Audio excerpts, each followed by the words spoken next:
बिस्मिल्लाहिर्रहमानिर्रहीम। अस्सलाम वालेकुम। आप देख रहे हैं मेरा यूट्यूब चैनल लीगल डायरी। मैं एडवोकेट खुर्रम मंजूर हूँ। लास्ट लेक्चर में हमने प्लेंट को कवर किया था। आज हम रिटन स्टेटमेंट को कवर करेंगे। रिटन स्टेटमेंट को कौन सा कानून डील कर रहा है और रिटन स्टेटमेंट को कैसे ड्राफ्ट किया जाता है और क्या एक ही दावे में, एक ही मुकदमे में एक से ज़ायद रिटन स्टेटमेंट या जवाब दावे शामिल करवाए जा सकते हैं या नहीं। इन तमाम चीज़ों के बारे में आपको डिटेल से मैं बताऊंगा। तो रिटन स्टेटमेंट को जो कानून डील कर रहा है वो है ऑर्डर 8 सीपीसी का। ऑर्डर 8 के रूल 1 to 5 और 7 to 10 में रिटन स्टेटमेंट के मतलब बताया गया है, जबकि रूल 6 में सेट ऑफ के मतलब बताया गया है। सेट ऑफ क्या होता है इसके मतलब मैं इंशाल्लाह नेक्स्ट लेक्चर में आपको बताऊंगा। अब रिटन स्टेटमेंट को कैसे ड्राफ्ट किया जाता है, जवाब दावे को कैसे ड्राफ्ट किया जाता है, इसके बारे में आपको बताता हूँ। प्लेंट में जो अदालत का नाम मेंशन किया जाता है और पार्टीज होती हैं वही यहाँ पे कॉपी पेस्ट करके आपने लिखना होता है। उसके बाद जो दावे का टाइटल होता है उसको ब्रैकेट में आपने लिखना होता है। उसके बाद written statement on the behalf of defendant, इसको अंडरलाइन करना होता है। अगर एक से ज़ायद डिफेंडेंट हो तो आप एक से ज़ायद जवाब दावे या रिटन स्टेटमेंट भी शामिल करवा सकते हैं। उसके बाद ऑब्जेक्शन लिखने होते हैं। ऑब्जेक्शन दो तरह के होते हैं, प्रीलिमिनरी ऑब्जेक्शन और पैराग्राफ ऑब्जेक्शन। प्रीलिमिनरी ऑब्जेक्शन में हमेशा क्वेश्चन ऑफ लॉ लिखे जाते हैं और जो पैराग्राफ जब ऑब्जेक्शन होते हैं वहां क्वेश्चन ऑफ फैक्ट को लिखा जाता है। ऑर्डर 8 रूल 1 में ये बताया गया है जब कोई प्लेंट दायर की जाती है तो आपने 30 दिन समन की तमील के बाद 30 दिन के अंदर अंदर जो है रिटन स्टेटमेंट डिफेंडेंट ने शामिल करवानी होती है।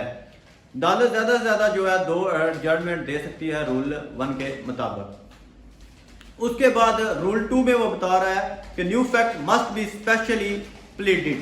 जो कोई भी आप पैराग्राफ ऑब्जेक्शन में फैक्ट इंक्लूड करते हैं, रेज करते हैं, तो उसमें आपने स्पेसिफिकली क्लियरली बताना होता है, अपने फैक्ट बयान करने होते हैं, कुछ चीज़ें डिनाई करनी होती हैं, वो चीज़ें आपने वाज़ह तौर पर बतानी होती हैं। या आप के कैसे प्लेंट जो है नॉन मेंटेनेबल है, वॉइडेबल है, वॉइड है, ये तमाम चीज़ें इन डिटेल आपने लिखनी होती हैं रूल 2 के मुताबिक। उसके बाद रूल 3 में वो बयान कर रहा है जो डिनाइल टू बी स्पेसिफिक।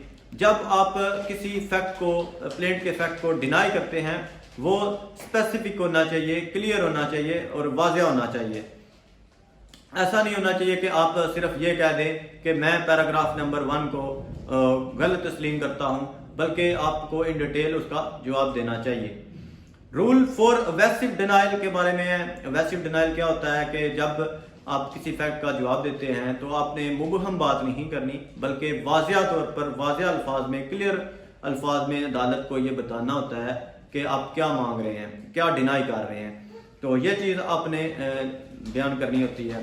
फर्ज कर ले, फॉर एग्जाम्पल जो है मुद्दई वो कहता है कि मैंने मुद्दाले को 1 लाख रुपया फलां दिन फलां तारीख को फलां के घर शाम के वक्त दिया था।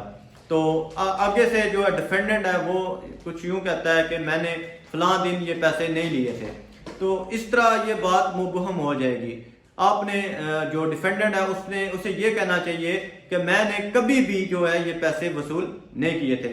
इसके बाद ये हो गया एवेसिव डिनाइल। इसके बाद रूल 5 में वो बता रहा है कि जब आप स्पेसिफिकली या डिनाई नहीं करते, स्पेसिफिकली डिनाई नहीं करते तो उसके क्या जो है नुकसानात हैं, क्या कंसिक्वेंसेस क्या हैं। तो उस सूरत में क्या होगा कि मासवाए ऐसा शख्स जो डिसेबल हो, उसके अलावा अदालत यही समझेगी कि जो आपने डिनाई वाज़ेह तौर पर नहीं किया या डिनाई नहीं किया, वो अदालत ये प्रिज्यूम कर लेगी कि वो आप एडमिट कर रहे हैं वो फैक्ट। इसलिए आपने जो पैराग्राफ हैं प्लेंट के उनको वाज़ेह तौर पर स्पेसिफिकली डिनाई करना ज़रूरी होता है। रूल 6 जो है सेट ऑफ के मुतल्लिक है। सेट ऑफ क्या होता है इसके बारे में इंशाल्लाह मैं आपको नेक्स्ट लेक्चर में बताऊंगा। अब जो रूल 7 है उसमें वो बता रहा है defence are set off founded on separate grounds. जब मुद्दाले जो अपना डिफेंस है वो बहुत सी ग्राउंड्स पे बयान करना चाह रहा है तो उसको चाहिए कि वो सेपरेटली लादा जहां तक मुमकिन हो सके अपनी ग्राउंड्स को बयान करे। इसके बाद रूल 8 में वो बता रहा है न्यू ग्राउंड्स ऑफ डिफेंस। जब कोई काज ऑफ एक्शन जो है नहीं पैदा हो जाए, यानी कि इसमें वो बता रहा है कोई रकम का मामला है और काज ऑफ एक्शन पैदा हो जाती है, तो उसको भी मुद्दई या मुदाले जैसी भी सूरत हो वो अपने रिटन स्टेटमेंट में लिखेगा। जी तो गाइस, जो अब रूल 9 है वो सब्सिक्वेंट प्लीडिंग के मतलब है, और इसमें प्लीडिंग के मतलब आपने ये बात याद रखनी है कि जो प्लीडिंग का ऑर्डर है वो ऑर्डर 6 है। प्लीडिंग में प्लेंट और रिटन स्टेटमेंट दोनों शामिल होते हैं।